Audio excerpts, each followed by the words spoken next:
Assalamualaikum warahmatullahi wabarakatuh. Hai anak-anak semuanya. Apa kabar anak-anak hari ini? Semoga kita semua selalu dalam keadaan yang baik, sehat, dan tentunya bahagia. Berjumpa kembali bersama saya, Kakek Profesor. Kesempatan kali ini, Kakek Profesor kembali akan menemani anak-anak semua untuk belajar.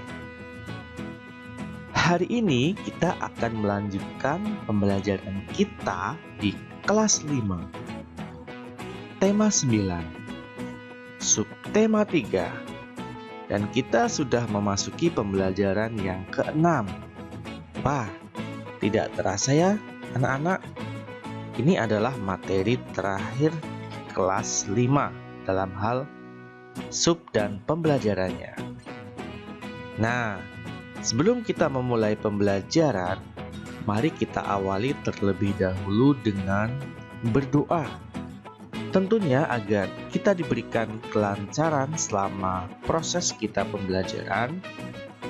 Kita juga mengharapkan ilmu yang bisa kita ambil dari pembelajaran hari ini, tentunya sebagai bekal masa depan anak-anak semuanya. Berdoa, mulai.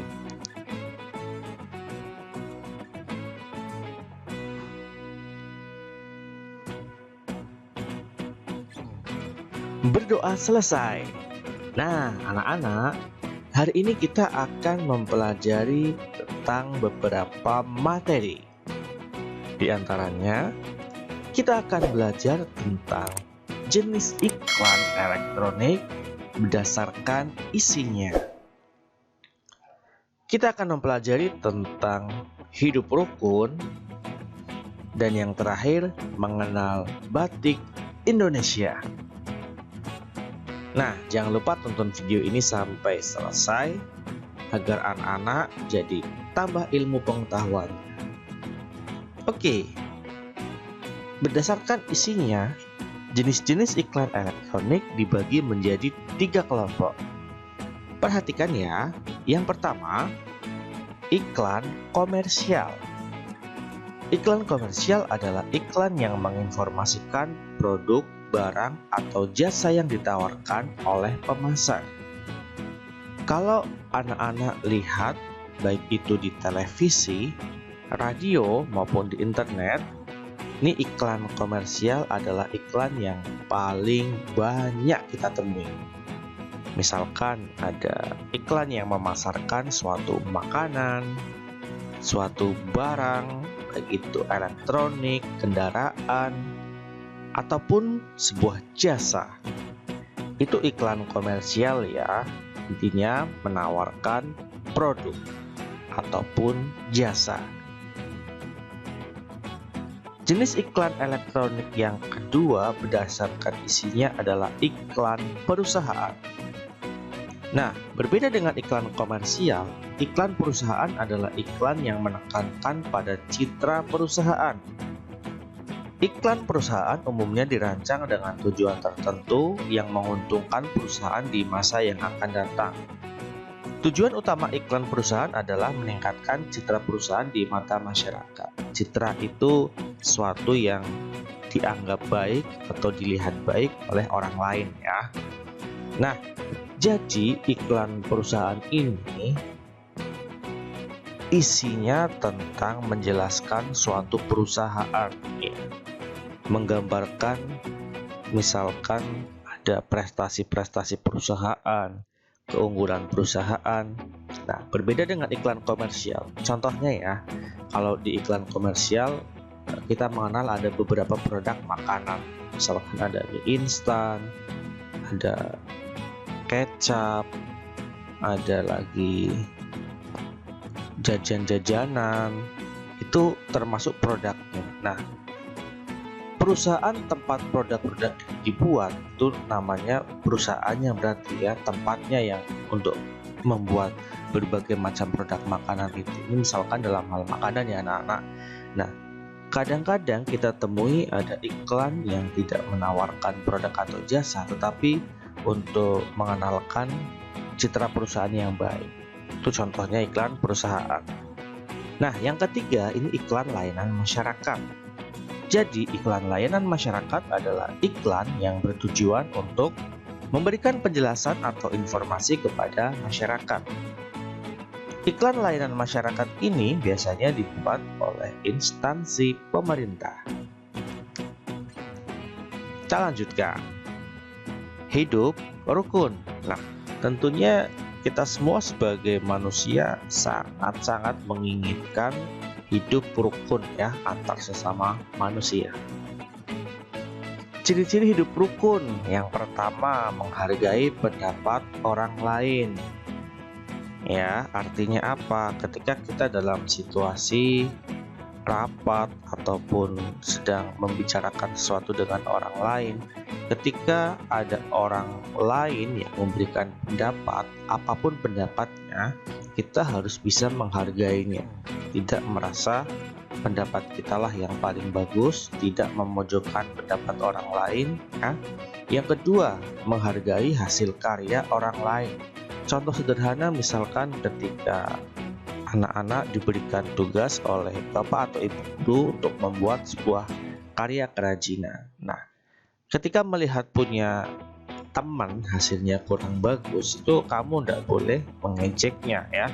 Harus tetap dihargai karena apapun itu adalah buah hasil karya yang sudah diusahakan oleh temanmu itu. Yang ketiga, membina hubungan yang baik ya. Yang keempat, saling menghormati, dan yang kelima, saling menyayangi. Kalau kalian menemukan ada ciri-ciri 1-5, itu berarti itu ada sebuah pola hidup rukun yang terjadi di wilayah tersebut. Itu ciri-ciri hidup rukun ya anak-anak. Berikutnya, manfaat atau pentingnya hidup rukun diantaranya sebagai berikut. 1. Tidak adanya pertengkaran ya, jelas tidak adanya pertengkaran ataupun pertikaian. Yang kedua, hidup dalam keluarga menjadi harmonis ya. Harmonis artinya tidak terjadi sesuatu yang tidak enak di rumah ya, pertengkaran, emosi yang berlebihan tidak ada. Yang ketiga, hidup menjadi aman ya, tidak terlalu memikirkan kekhawatiran yang berlebihan. Yang keempat, hidup menjadi tentram dan damai. Yang kelima, memperkokoh persatuan dan kesatuan. Itu adalah 5 hal manfaat atau pentingnya hidup rukun, di antaranya yang tadi ada 5. Oke, kita lanjutkan. Akibat hidup tidak rukun ya. 1. Mudah terjadi pertengkaran. 2. Kehidupan menjadi tidak tentram. 3. Mudah terkena hasutan orang lain. 4. Terjadi perpecahan karena tidak adanya rasa persatuan dan kesatuan. Nah, itu tentang hidup rukun. Sekarang materi kita adalah mengenal batik Indonesia. Anak-anak, perlu kita ketahui bahwa batik merupakan warisan leluhur kita yang diakui oleh dunia, oleh Badan PBB UNESCO ya.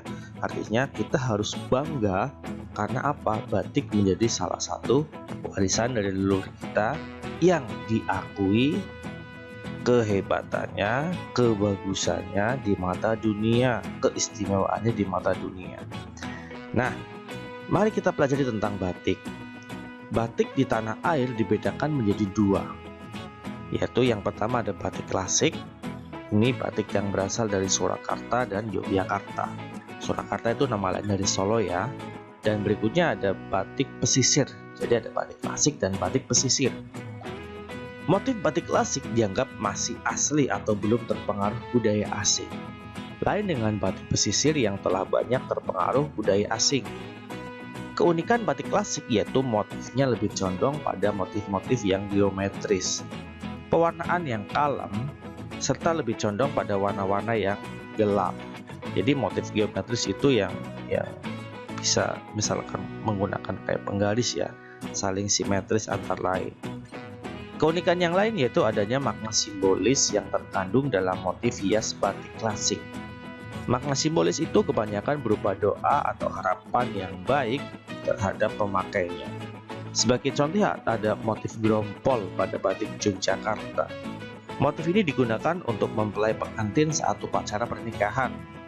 Motif grompol berarti berkumpul atau bersatu. Adapun kandungan makna motif ini yaitu doa atau harapan agar rezeki, keselamatan, kesejahteraan, dan segala yang baik-baik berkumpul untuk mempelai berdua. Itu maknanya sangat-sangat bagus ya. Kita coba lihat, ini adalah motif batik grompol. Tentunya anak-anak sudah pernah melihatnya ya. Nah, bagus. Berikutnya, motif dengan kandungan makna serupa terdapat pada motif Sidomukti itu dari Surakarta atau dari Solo. Motif ini juga dikenakan mempelai pada upacara pernikahan. Sido berarti jadi atau terus menerus dan mukti berarti hidup berkecukupan. Wah, maknanya sungguh luar biasa ya. Jadi kandungannya adalah harapan atau doa agar pengantin dapat hidup berkecukupan. Kayak apa motif Sidomukti? Ini dia motif Sidomukti. Jadi kayak tadi ya, warna-warnanya itu kalem ya, coklat, gelap gitu ya, tidak yang jreng-jreng. Termasuk bentuknya ini simetris, perhatikan. Ada bentuk-bentuk yang sama yang diulang-ulang, itu geometris itu namanya ya. Nah, teknik pembuatan batik klasik tergolong unik. Batik klasik dibuat dengan canting tulis dan bahan perintang yang disebut malam atau lilin batik. Pada proses membatik dengan canting tulis sebelum memulai perintangan, pola atau motif digambar terlebih dahulu di atas kain. Kemudian motif ditutup malam. Proses pemalaman dimulai dari motif paling luar yang biasanya besar, kemudian dilanjutkan pemalaman pada isen-isen atau motif-motif kecil yang lebih rumit. Nah, perhatikan anak-anak, ini adalah merupakan contoh ada orang yang sedang mengisi malamnya ya. Membatik mengisi malamnya menggunakan canting. Nah, secara umum anak-anak, proses pemalaman ini terjadi dari beberapa tahap. Yang pertama ada ngelowongi. Ini proses pemalaman garis bidang pola yang paling luar. Terus ada nembok, merupakan proses pemalaman untuk menutup bidang pola agar tidak tercelup warna saat dilakukan pencelupan. Yang ketiga ada bironi. Ini pada dasarnya sama dengan nembok ya, tapi proses ini hanya dilakukan jika warna biru pada kain direncanakan tetap berwarna biru. Nah, terakhir ada nyonyok. Nyonyok merupakan pemalaman pada bidang latar. Setelah melalui proses pemalaman, proses selanjutnya itu pewarnaan atau pencelupan dan pelorot. Pelorot itu menghilangkan malam ya, yang biasanya dengan cara mencelupkan ke dalam air panas. Nah, kalau motif batik pesisir dikatakan bertolak belakang dengan batik klasik. Motif batik pesisir cenderung bersifat naturalis, menggunakan warna yang cerah seperti merah, biru, hijau, dan jingga. Motifnya mengabaikan makna simbolis dan lebih menekankan segi keindahan motif. Selain itu, banyak ditemukan pengaruh budaya Eropa dan Cina pada motif pesisir. Contohnya ada motif putri salju dan motif Cinderella pada batik Pekalongan, ya. Ada juga motif mega mendung pada batik Cirebonan. Di daerah Jambi dan Cirebon terdapat batik dengan motif kaligrafi Arab. Di Jambi motif ini disebut motif basurek yang berarti bersurat. Disebut demikian karena isinya merupakan penggalan surat dalam Al-Quran. Nah, ini adalah contoh motif apa yuk? Mega mendung dari Cirebon. Wow, warnanya ngejreng. Bentuknya tidak geometris tetapi memperlihatkan benar-benar keindahan alamnya ya, ada awan-awan di situ. Nah, anak-anak, tidak terasa pembelajaran pada kesempatan kali ini sudah selesai. Semoga bermanfaat. Sampai jumpa lagi di lain kesempatan. Semoga anak-anak semua sukses di masa yang akan datang. Jangan lupa selalu semangat dalam belajar. Sekian dari kakek Profesor. Wassalamualaikum warahmatullahi wabarakatuh.